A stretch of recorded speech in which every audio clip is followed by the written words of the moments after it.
돌아가셨습니다. 고인들의 명복을 빌고 유가족분들께는 심심한 위로의 말씀을 드립니다. 방역 대응 사항에 대해 설명드리겠습니다.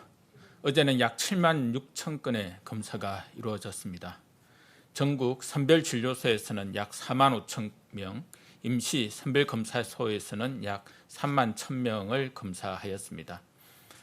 조금이라도 의심스러운 증상이 있으시다면 가까운 선별진료소를 또는 임시 선별검사소를 방문하여 검사를 꼭 받아주시기 바랍니다. 의료 대응 사항에 대해 설명드리겠습니다. 환자 감소와 병상 확충에 따라 의료 체계도 여력이 현재는 충분한 사항입니다. 중환자 병상은 전국 485병상, 중등증, 경증 환자를 위한 병상도 현재 약 12,000병상의 여유가 있습니다. 추운 겨울, 지난 1월 4일 이후 하루 이상 대기하는 환자는 없습니다. 의료 인력도 1,790명을 현재 현장에 지원하고 있습니다.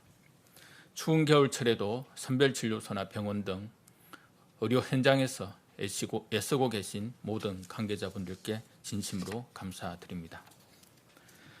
설 연휴 정부 합동 특별 교통 대책에 대해 설명드리겠습니다.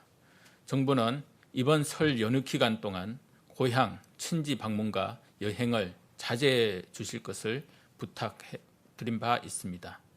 이에 따라 설 연휴 정부 합동 특별 교통 대책을 마련하였습니다. 먼저 설 연휴 중 이동량을 최소화합니다. 철도는 지난 추석과 마찬가지로 창가 좌석만 판매하고 버스 항공편은 창가 좌석 우선 판매를 권고하며 여객선은 승선 인원을 정원의 50% 수준에서 관리합니다. 고속도로 통행료는 지난 추석 연휴와 동일하게 정상 부과할 예정입니다. 휴게소 내에서는 음식을 드실 수 없고 포장 판매만 가능합니다. 또한 휴게소 출입 시에는 마스크 착용, 발열 체크, 출입명부 작성 등 방역 수칙을 철저히 준수하셔야 합니다. 주요 휴게소에는 혼잡 안내 시스템을 가동하여 휴게소 이용객의 분산을 유도할 예정입니다. 철도역, 터미널, 공항 등에 대해서도 방역이 강화됩니다. 수시로 환기와 소독을 실시하고 성하차 시 동선을 분리하고 열화상 카메라를 설치하는 등 감염 예방 활동을 강화하겠습니다. 비대면 예매와 셀프 체크인 등을 적극 활용하여 접촉에 의한 감염 위험을 최소화하도록 하겠습니다. 한국교통연구원의 설 연휴 통행 실태 조사에 따르면 이번 설 연휴의 이동량은 작년보다 32.6%가량 감소할 것으로 예상하고 있습니다. 다시 한번 국민 여러분의 적극적인 협조를 부탁드립니다. 노숙인 시설 등에 대한 코로나19 대응 현황 및 계획에 대해 설명드리겠습니다. 지난 1월 노숙인 이용시설에서 다수의 확진자가 발생한 이후 수도권과 대도시에서 노숙인과 쪽방 주민, 시설 종사자 약 7,600명에 대한 검사를 선제적으로 실시하였습니다. 그 결과 총 98명의 코로나19 환자를 발견하였습니다.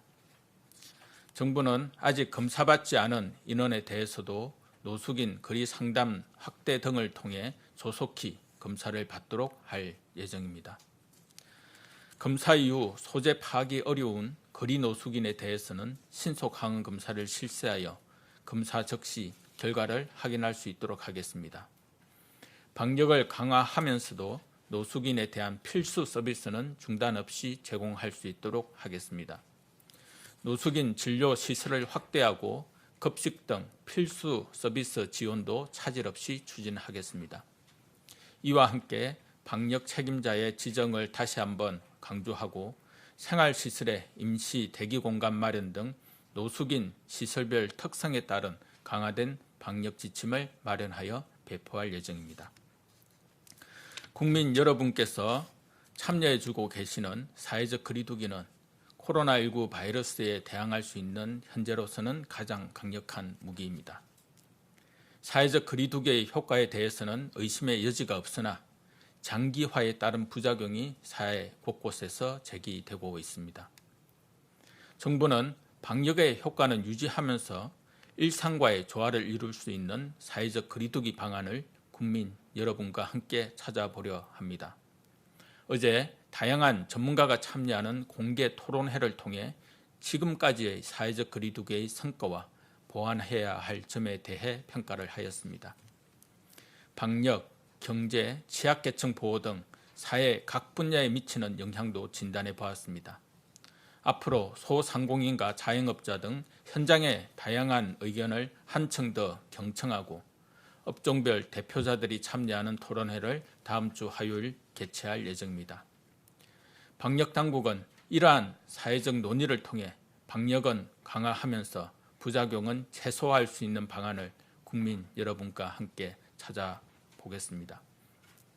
많은 분들의 노력과 희생에도 여전히 하루 400명 내외의 적지 않은 환자가 발생하고 있습니다. IM 성교회발 집단 감염의 확산세는 멈췄으나 일상생활 곳곳에서의 집단 감염 사례가 나타나고 있고 의료기관, 교정시설의 집단 감염이 다시 확인되고 있습니다.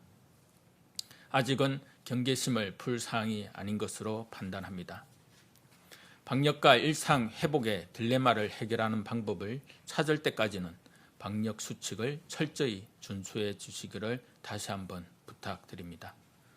국민 여러분께서 소중한 일상을 회복하실 수 있도록 정부도 최선의 노력을 기울이겠습니다. 감사합니다.